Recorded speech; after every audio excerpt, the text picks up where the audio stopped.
Gente, tudo bom? Aqui é a Luciana da Circula, da Circulinha, e hoje a gente vai falar mais um pouquinho sobre o nosso livro, né, que é da série Contos para Contar.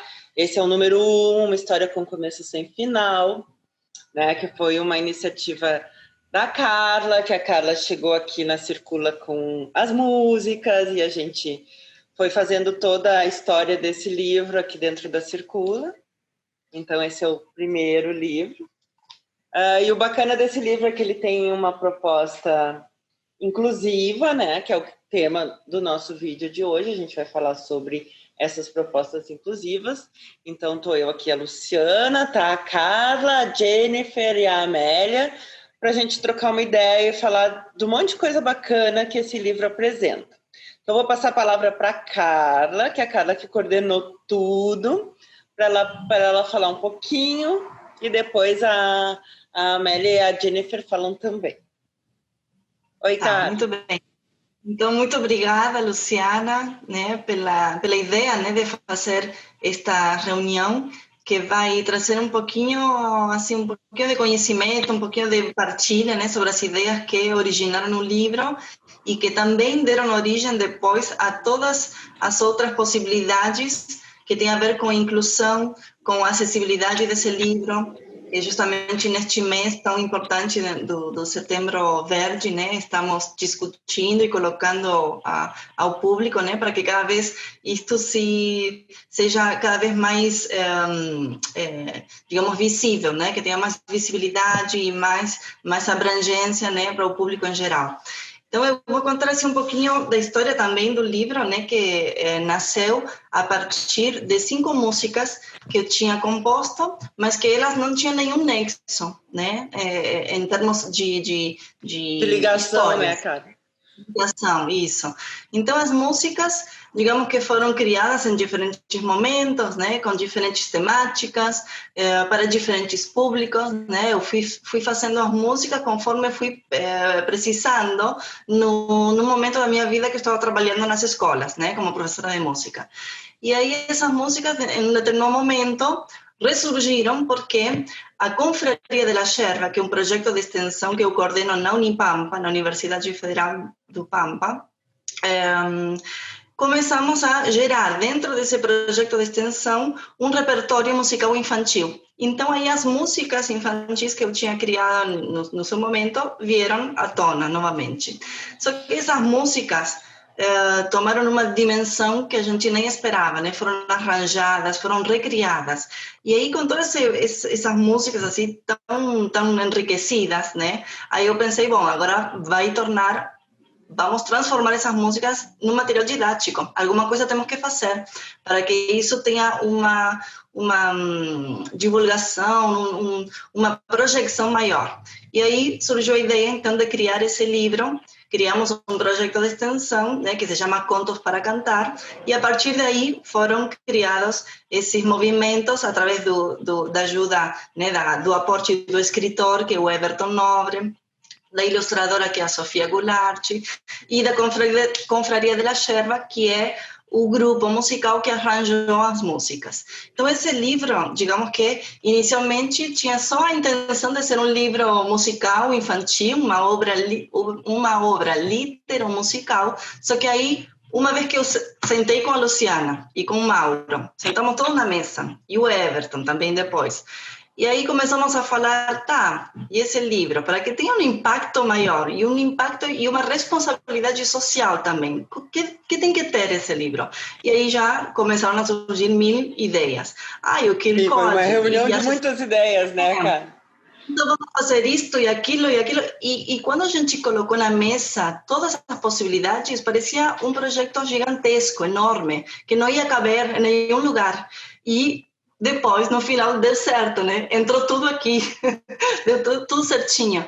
E a questão da acessibilidade, na verdade, foi uma coisa que veio assim, de uma forma muito natural, porque eu queria tornar esse livro um livro que seja para todos, né? Para a família, para os professores, para as crianças, para os adultos que gostam da literatura infantil, para educadores musicais, mas para educadores de outras áreas do conhecimento.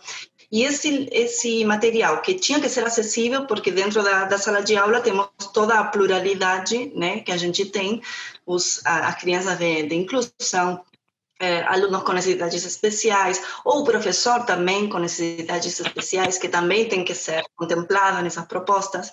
Então, a gente falou assim, bom, vamos fazer um livro plural, dinâmico, abrangente e acessível. E aí colocamos, então, todas essas ferramentas de acessibilidade necessárias, pelo menos aquelas que a gente conseguiu colocar, né? Porque também temos as nossas limitações.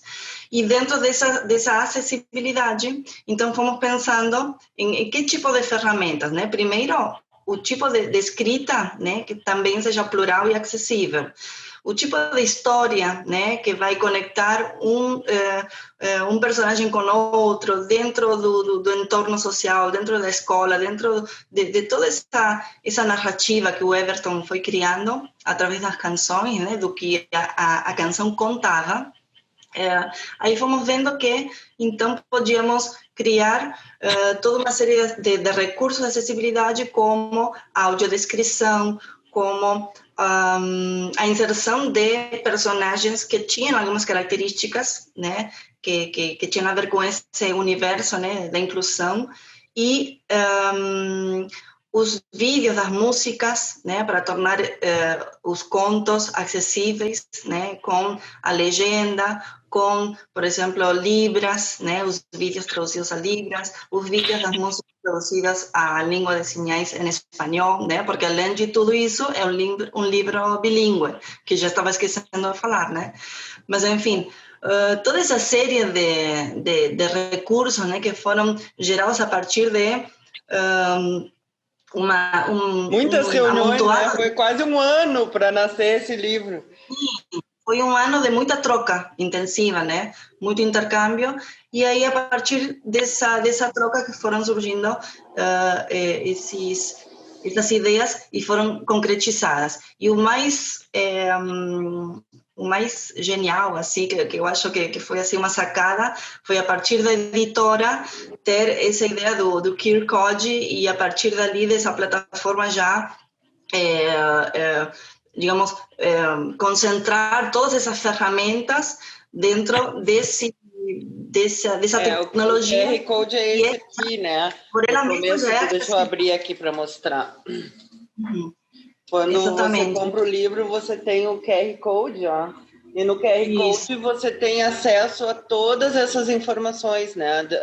Os conteúdos complementares desse livro. Então tem uma parte que é voltada só para o professor, né? Eu acho que a Amélia depois pode falar bem disso, porque abre com a proposta dela, né? Essa parte. Tem as cifras para poder, quiser tocar no violão, enfim, das músicas. Tem os vídeos das músicas. Tem a narração, a audiodescrição dos personagens, tem a narração dos contos, né, das 5 partes que compõem esse livro. Bilíngue. E agora a Jennifer está terminando de fazer, né, a leitura desse livro em Libras, né, Jennifer? Então, assim, acho que ele contempla multidisciplinaridade, ou ele contempla, né, porque ele tem arte, ele tem música, ele tem inclusão, ele tem espanhol, ele tem português.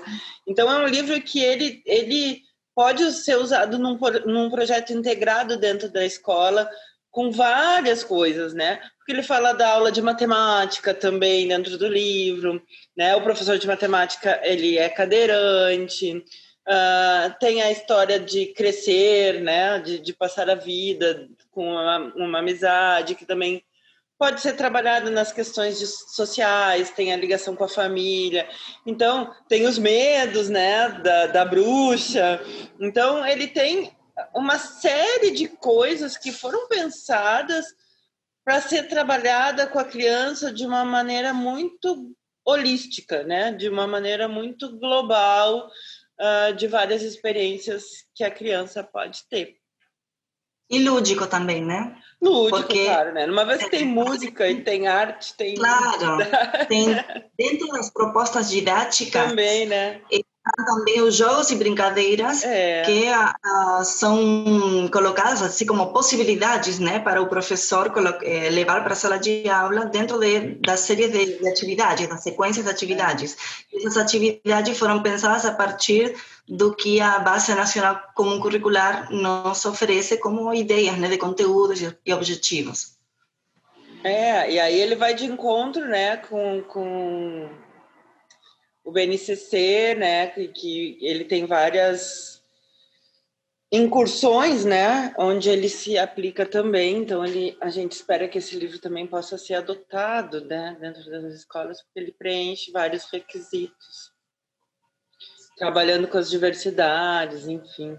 Agora eu vou chamar o Mauro aqui para falar um pouquinho do BNCC e como esse livro ele está integrado com o BNCC. Aqui o livro está de acordo com a BNCC, tá? Que é a Base Nacional Curricular, né? Na medida que ele trabalha com diversas habilidades e competências que são exigidas lá, tá? Como trabalha com diversas disciplinas, cumpre a parte interdisciplinar, que é importante, pode ser utilizado no seminário integrador, que todos os livros, principalmente do ensino médio e do ensino fundamental, né? Os dois, né? O técnico não entra nisso, né? Eles exigem que tenha um seminário integrador e seja dividido por áreas de conhecimento. Então, ele vai entrar isso dentro da área de linguagens, né? A área de letras, linguagens e suas tecnologias, né? E aí tu vai ter ali música a parte de música, o professor entrega com o professor de arte, o professor de música, o professor de português, o professor de espanhol, tá? Estabelece uma relação entre o rural e o urbano, tá? Porque eles vivem na cidade e tal, que é uma coisa que poucos livros funcionam, né? Poucos livros trazem isso, né, na BNCC. Então, acho que isso é importante destacar no livro aí. Você não a qualidade dos materiais hoje a maioria não cumpre a BNCC, né? E para ser adotado como livro didático, ele tem que cumprir a BNCC, principalmente nas escolas públicas, e ainda mais que a Federal da Fronteira Sul é uma universidade pública, né? E que, de certa forma, as universidades, principalmente bem sabem, elas ditam como é que vai ter que ser as coisas, né, para a educação pública na região, né? Ela sempre foi um referente. Tá? Amélia, eu queria que tu falasse um pouquinho, então, como é que foi a tua experiência de fazer as propostas didáticas, né? Eu sei que tu esteve também envolvida em outras partes do projeto, como a audionarração dos personagens. Então, eu queria que tu falasse um pouco da tua experiência com esse livro e das tuas expectativas com ele. Eu, primeiro, acho importante destacar que o livro tem um desenho universal, né? Ele já é concebido a partir de um desenho universal que garante que crianças com e sem deficiência possam ter acesso ao material do livro. Isso é bastante inovador, considerando que só 3% do livro brasileiro tem acessibilidade, incluindo o livro didático, né? Aquele livro comumente adotado pela escola, que obviamente o Plano Nacional relacionado ao livro didático cobra que tem acessibilidade. Então, é um material que permite que os alunos com diferentes estilos cognitivos, características de aprendizagem, possam usufruir e aproveitar do material, porque ele tem diferentes linguagens de apresentação da informação. A informação é visual, a informação é auditiva, a informação é em língua brasileira de sinais. E eu me atrevo a dizer que é um livro trilingüe, no momento que a língua brasileira de sinais é reconhecida como a língua oficial da comunidade surda, eu entendo que é um livro trilingüe, que trabalha português, espanhol e a língua de sinais. Me chama a atenção também na proposta do livro, é um livro que vai trabalhar com questões raciais importantes e com uma concepção social de deficiência, ou melhor, a eficiência dos sujeitos, né? Porque não está posto em jogo as limitações do professor de matemática, né? O que está posto é a eficiência, o quanto ele era um bom professor e o quanto ele deixou marcas na vida dos seus alunos, né? E que rememoraram essas marcas mesmo sendo alunos grandes já, né, adultos na história. Então, acho que também a forma como estes personagens são trabalhados vão permitindo que as crianças possam construir a sua representação sobre a deficiência, né? Que é uma condição que se faz mais ou menos presente à medida que se tem acessibilidade, né? Então, a condição de deficiência do professor de matemática em nenhum momento está posta em jogo no livro. Os alunos aprendem sobre a eficiência do professor, né? Sobre o quanto ele gostava de matemática, quanto ele era um bom professor. E a sua questão motora fica em segundo plano. E isso é super interessante, porque as crianças vão recebendo essa mensagem subliminar, né? Que vai falando, sim, sobre possibilidades, sobre eficiência, sobre o que as pessoas têm como possibilidade e não sobre o que lhes falta.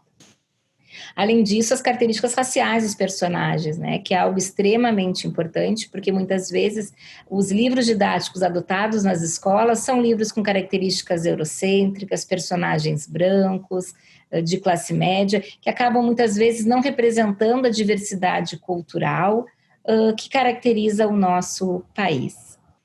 Então, eu gostaria de registrar esta questão, né, dessas múltiplas formas de apresentação da informação, e hoje este é um tema bastante importante para nós que trabalhamos com a educação na perspectiva inclusiva, que vai falar sobre o desenho universal da aprendizagem, quer dizer, o professor precisa pensar em múltiplas formas de apresentar o seu conteúdo, de apresentar a informação, considerando que os usuários dessa informação têm características, estilos cognitivos bastante diferentes, né?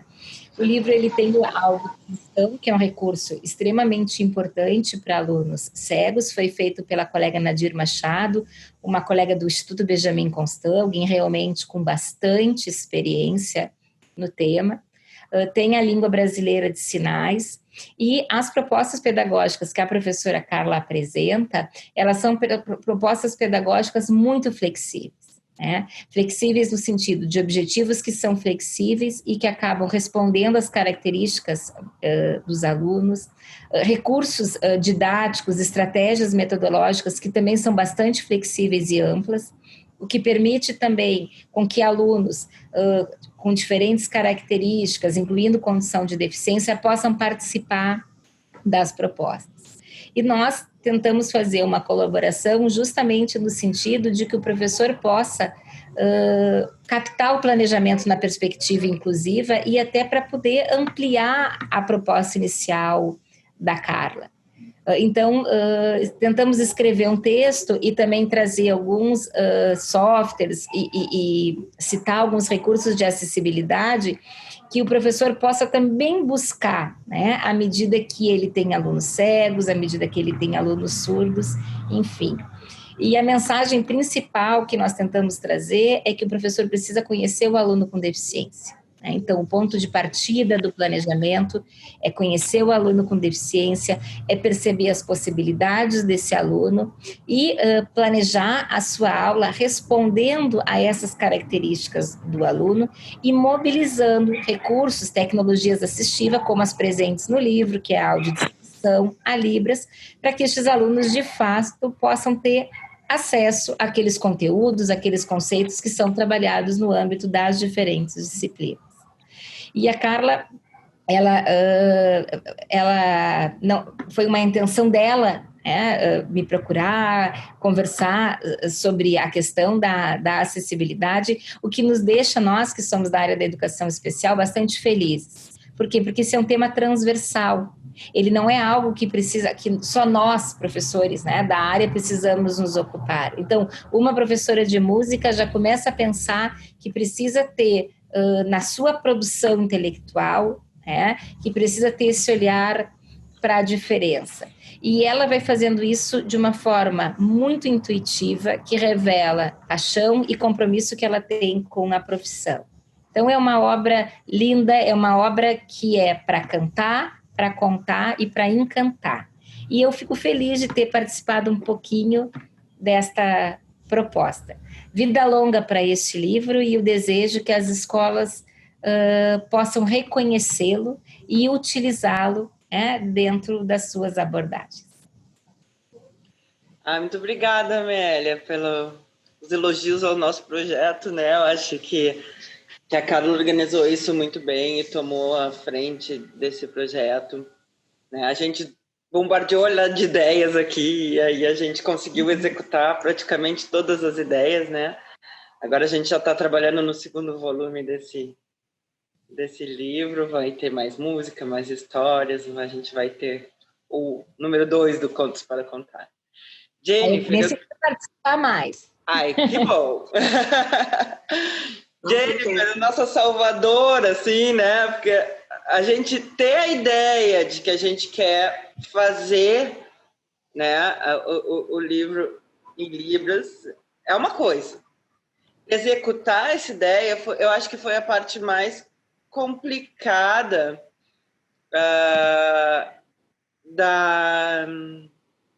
do nosso projeto aqui, né? De conseguir fazer essa questão da Libras. Daí, Jennifer, eu queria que tu falasse um pouquinho da tua experiência e se foi a primeira vez que tu fez isso ou não, tu já tinha experiência antes, o que tu achou, como é que foi para ti? Então, boa noite a todas e todos.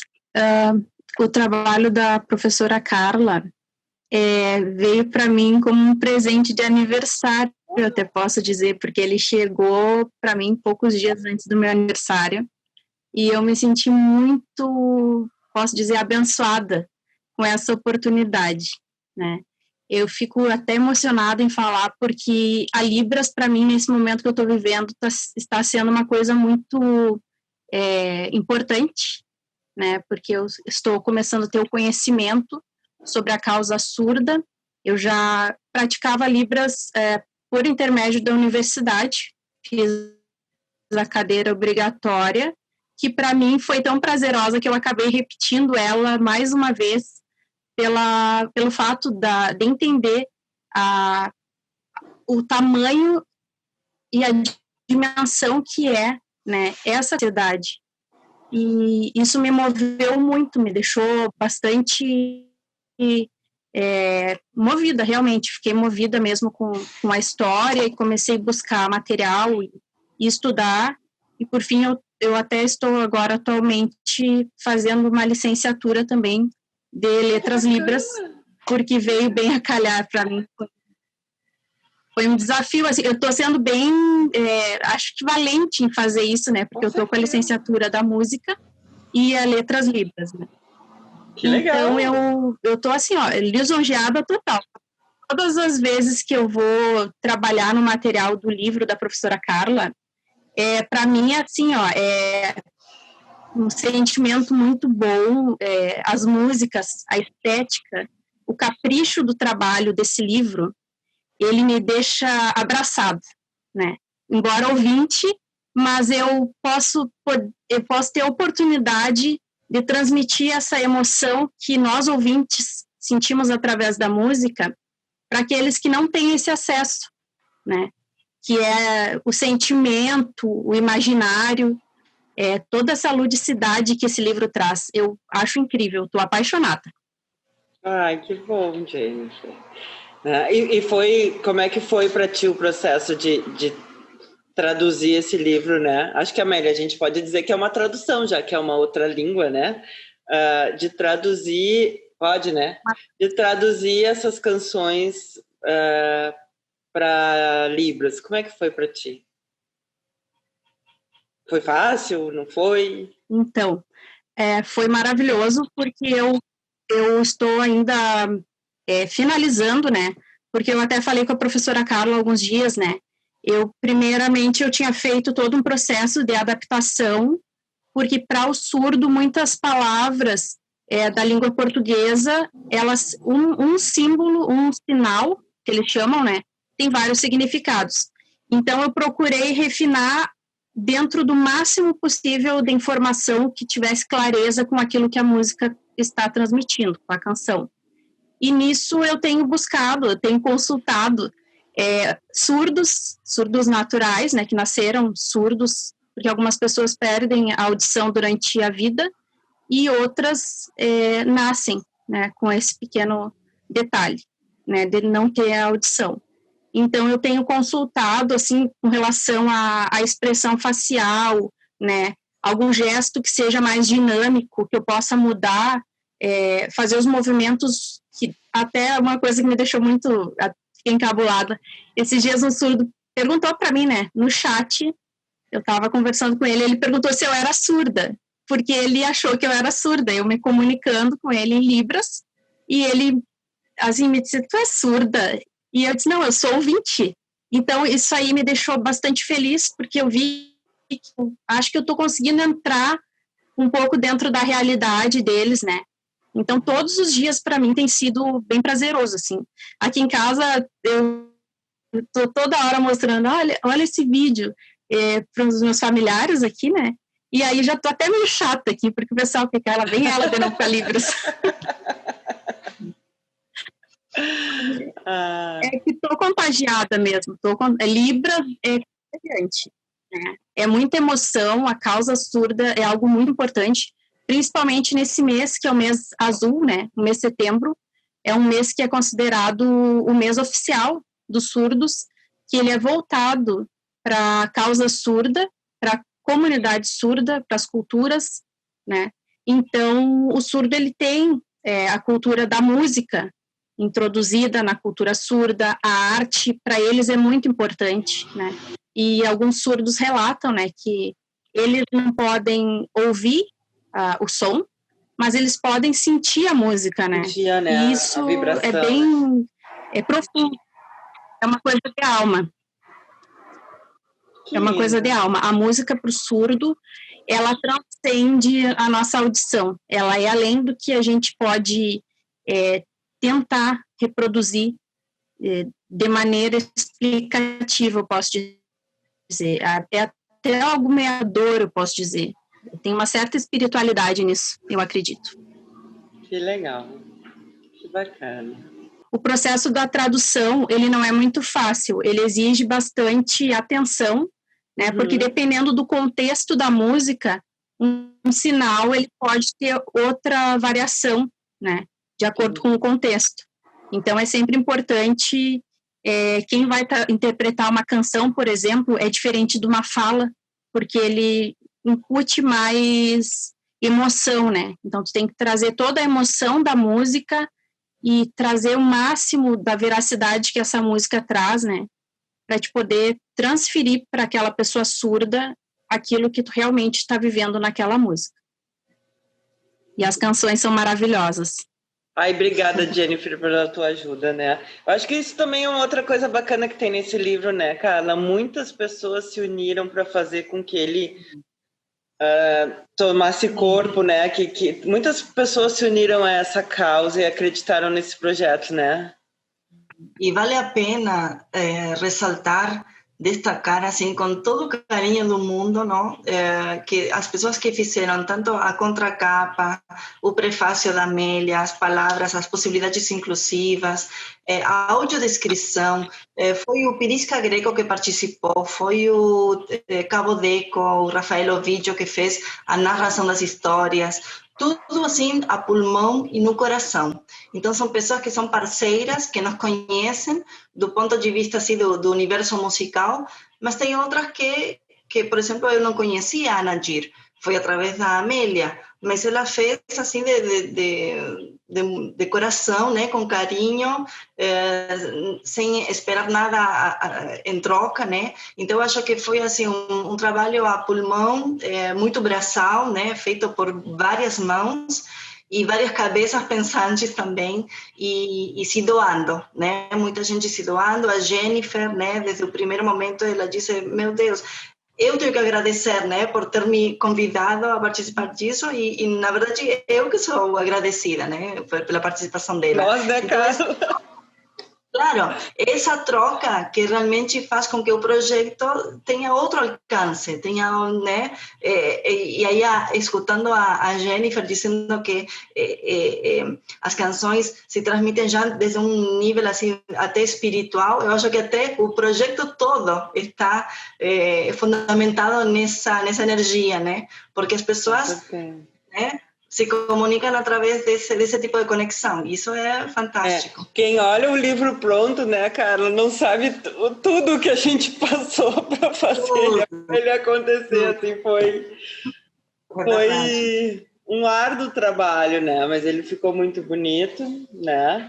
Ele é um dos livros que inaugura o nosso selo infantil, que é o selo Circulinho, que é da Circula, né?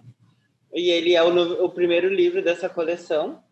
Então, eles vão ter outros, né, Carla? A gente não pensa pequeno, a gente vai fazer uma série de livros. Só para contextualizar, cada livro da coleção vai contemplar, digamos, desenvolver uma série de atividades, né? E as canções vão estar relacionadas com níveis de ensino. Então, por exemplo, este primeiro está vinculado aos anos iniciais do ensino fundamental. O próximo, educação infantil. O próximo, depois, anos finais, depois ensino médio. Então, cada um vai contemplar. E assim, daí esse aqui, como ele é para primeiro e segundo ano, ele é pensado com a letra cursiva, né? Que é uma outra coisa que é difícil de ter, assim, falo aqui como curadora da nossa área infantil, que é difícil ter o livro com a letra cursiva, assim. Normalmente, o livro é a letra palito, no máximo, ou ele é com uma letra serifada, que já é mais difícil, e é muito difícil de se achar livros com letra cursiva, né? Então, uma preocupação que a gente teve aqui foi justamente poder também preencher essa lacuna, porque é a idade que as crianças estão aprendendo a ler letra cursiva, né? E aí chegam as professoras aqui, ou as mães aqui na loja, né? E dizem, ai, meu filho está aprendendo a ler letra cursiva, mas não tem nada para ler de letra cursiva, né? Então, a gente também teve essa preocupação de contemplar isso, porque isso é bem adequado para essa faixa etária, né? Os outros, a gente vai não necessariamente usar a letra cursiva, né? Mas é porque essa faixa etária é a faixa onde eles estão aprendendo a ler a letra cursiva. Então, a gente vai sempre tentar fazer com que os livros tenham os estímulos necessários daquela faixa etária para que eles se voltem. Então, o Pedro e a Carlota, agora eles estão voltados para essa idade aí de primeiro e segundo ano primário, né? Então, as linguagens, as palavras que a gente escolheu, tem alguns regionalismos, né? Tem algumas coisas que a gente discutiu bastante, que eles não estão ali de uma maneira aleatória, sem intenção, né? Foram discussões que a gente teve, porque a gente nem sempre estava em consenso, né? Botamos, não botamos, usamos essa palavra, não usamos, vamos traduzir de que maneira, né? Então, tudo isso foi muito bem trabalhado, os personagens, como é que eles iam se vestir, como é que eles iam ser, porque, né, começa a vida deles lá atrás, então agora eles já estão lá com seus 60, 70 anos, então começou lá atrás. Então, se vestia de outro jeito, era outra realidade. Então, esse cuidado foi se tendo ao longo do livro, que eles fossem amadurecendo, que eles fossem mudando características, né? Então, embora a gente olhe num primeiro momento e não enxergue isso, né? Isso foi, no nosso ano de trabalho, foi um pensamento que se teve sempre muito presente, né? Eu queria falar uma coisa que eu esqueci de falar. Esse livro, ele é um abraço à comunidade surda. Era essa a frase que eu queria falar. Porque eu acompanho páginas de crianças surdas e elas reclamam bastante de não ter material didático específico para eles. Então, sempre ficam dependendo do intérprete para poder transmitir aquilo que o ouvinte tem acesso, né? Então, a maior luta do surdo hoje é a comunicação, né? E a gente fazendo cada um pouco, isso aí vai melhorando, esse acesso ele vai chegando e vai transformando. Eu acho que esse livro ele é um momento de um ponto de partida para um crescimento, né, coletivo. Acho que essa é uma visão que eu consigo ter do livro da professora Carla, do trabalho de vocês no conjunto todo, né? Maravilhoso, realmente. Obrigada, Tia. Obrigada. Eu acho que essas questões que tu trouxeste, né, o cuidado, por exemplo, com o tipo de fonte que se escolhe, pensando nesse público, né, que está se alfabetizando e que talvez precise usar esse tipo de recurso fortalecer essas aprendizagens, são coisas que não estão ditas no livro, mas que são mensagens, são conteúdos importantes que o livro vai passando, né? Então, todo esse cuidado, por exemplo, o cuidado histórico, pensar as vestimentas, né? Acho que isso precisa também ser mais elucidado. Acho interessante esse bate-papo para o professor poder perceber, quando ele faz a escolha de um livro, o que ele precisa cuidar. Ele precisa cuidar se a diversidade dos alunos que ele atende estão contemplados no material, né? Então, nós falamos da questão da diversidade racial, das questões de pessoas com deficiência no livro, esse cuidado com a questão temporal, onde o aluno também pode perceber como é que as pessoas se vestiam, né? E são mensagens, acho, que vão ajudando a trabalhar outros conteúdos, né? Então, acho bem importante, assim, esse cuidado. Talvez as pessoas, quando recebam o material e quando leiam, e às vezes a leitura é algo tão rápido, né? E o livro muitas vezes fica lá na prateleira, não se dão conta o quanto o livro tem vida, né? E o quanto essa vida pulsa e o quanto essa vida continua, né? E acho que isso que a Jennifer fala, né? Ele fala de compromisso. Quando a Carla diz assim, muitas pessoas trabalharam, né? E o quanto a comunidade surda precisa de materiais como esse. Isso fala do compromisso que cada vez mais a sociedade precisa assumir, de que as pessoas com deficiência têm os mesmos direitos que as pessoas sem deficiência e todo o recurso, todo o serviço que é oferecido para quem não tem deficiência também precisa ser acessível para pessoas com deficiência. Então, hoje não se pode mais pensar em produzir uma obra infantil e não pensar essa obra infantil também para crianças com deficiência, porque no Brasil 90% dos alunos com deficiência estão na escola comum. Então, eles precisam ter recursos didáticos, eles precisam ter recursos literários, eles precisam ter a possibilidade de cantar música, de conhecer a música, de ter acesso à cultura, como os alunos sem deficiência. E que bom que a Circula e a Circulinha têm este compromisso, né? E que outras possibilidades possam surgir a partir desta coragem que vocês tiveram no Contos para Cantar. Obrigada. A gente ainda vai descobrir como imprimir em braille, a gente ainda não descobriu. Mas eu tenho o livro braille. Não, mas assim, para imprimir em larga escala e que não seja um projeto inviável, né? A gente também esbarra nas questões econômicas que também nos limitam algumas coisas, né? Mas a gente tinha uma ideia inicial de fazer braille e a gente não conseguiu executar. Mas quem sabe nos próximos a gente consiga executar, né? Mas, enfim, a gente acho que para o nosso primeiro passo já foi um passo muito bem dado, né? E claro que a gente sempre pode melhorar e acrescentar coisas e contar com outras colaborações, né? Acho que a gente vai longe com os Contos para Cantar, né, Carla? Sim, vai longe. E agora estava pensando, antes a Amélia falou que era um livro trilingüe, e eu já posso dizer hoje que é um livro quadrilingüe, porque então, se o Libras é uma língua, né, reconhecida, a língua de señas em espanhol também.